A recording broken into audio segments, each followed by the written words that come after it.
आप देख रहे हैं उर्दू मिज़ाह का सबसे बड़ा आर्काइव तंज़ो मिज़ाह। उर्दू मिज़ाह के फ़रोग़ में हमारा साथ दीजिए, हमें सब्सक्राइब कीजिए ताकि उर्दू मिज़ाह का ये ज़ख़ीरा दुनिया भर में देखा जा सके।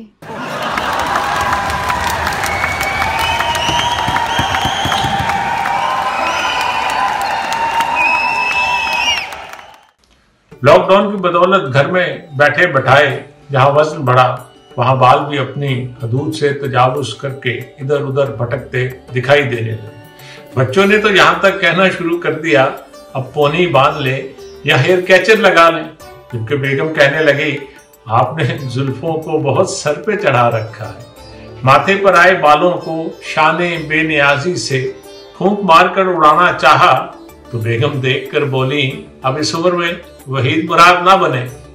हमने भी फौरी जवाब दिया, जब सामने ज़ेबा हो तो वहीद मुराद क्या, इमरान हाशमी भी बना जा सकता है।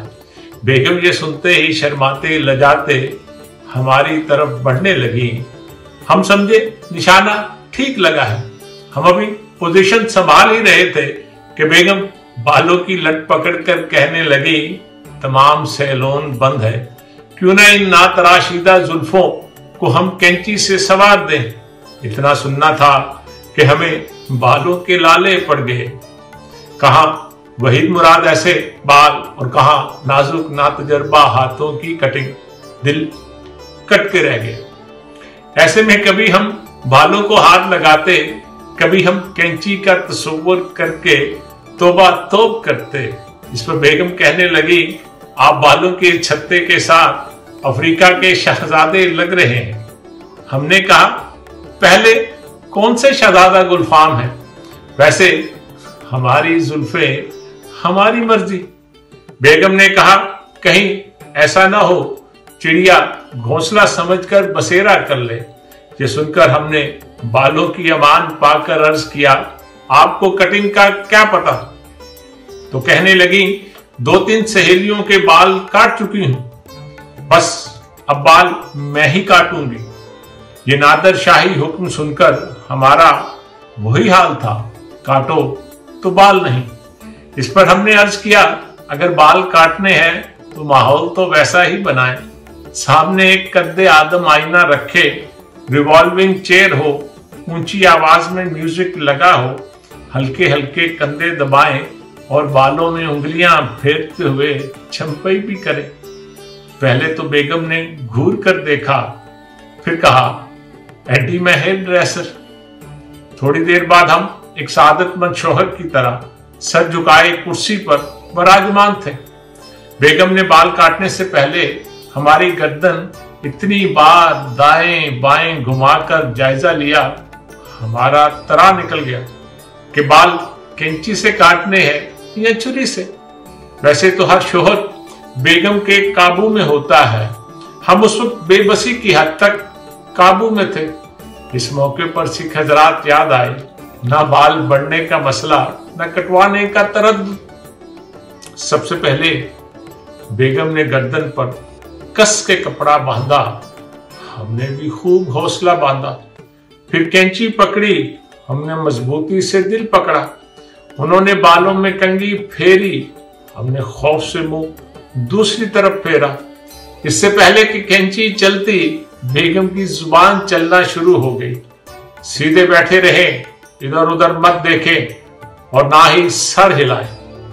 हमारी हालत उस वक्त ऐसी थी कि मुर्गी छुरी के नीचे आई हो। बस हमारे गले से उस वक्त जो आखिरी घिघियाई आवाज निकली वो ये थी, बिस्मिल्लाह अल्लाह अकबर। जैसे ही हजामत शुरू हुई, ना सिर्फ हमारे रोंगटे खड़े हुए बल्कि बाल भी मुअद्दब होकर खड़े हो गए।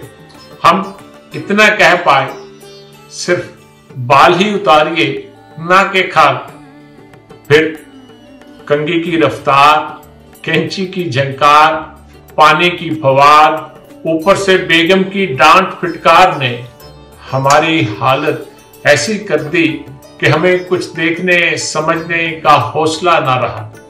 जैसे ही कैंची कान के करीब आती, ऐसा लगता कि कान अब कटा के कटा। वो तो खुदा का शुक्र है बेगम ने ऐनक लगाई हुई थी। कैंची की कटकट से दिल कट रहा था। दौराने हजामत दिल की हालत ऐसे ही थी जैसे मौत के कुएं में मोटरसाइकिल कभी ऊपर जाती है कभी नीचे। कुछ देर के बाद बेगम ने बड़ी खुद एतमादी से एक छोटा आईना सर के पीछे रखा और फखरिया कहा, देखें। डरते डरते देखा तो यूं लगा किसी चरागाह की ऊपर नीचे से घास काट दी हो। अब ऐसी हालत में न चूं कर सकते थे न चला। बादल हजामत सर और चेहरे की अजब दास्तान रकम हो चुकी थी। बाल इस तरह कटे थे कि छोटे बड़े की तमीज खत्म हो गई थी। ऐसे में कभी हम सर को देखते, कभी आईने को। इलाही, क्या सूरत बना दी। ऐसा लग रहा था कोई परकटा परिंदा है और उड़ने को पर तोल रहा है।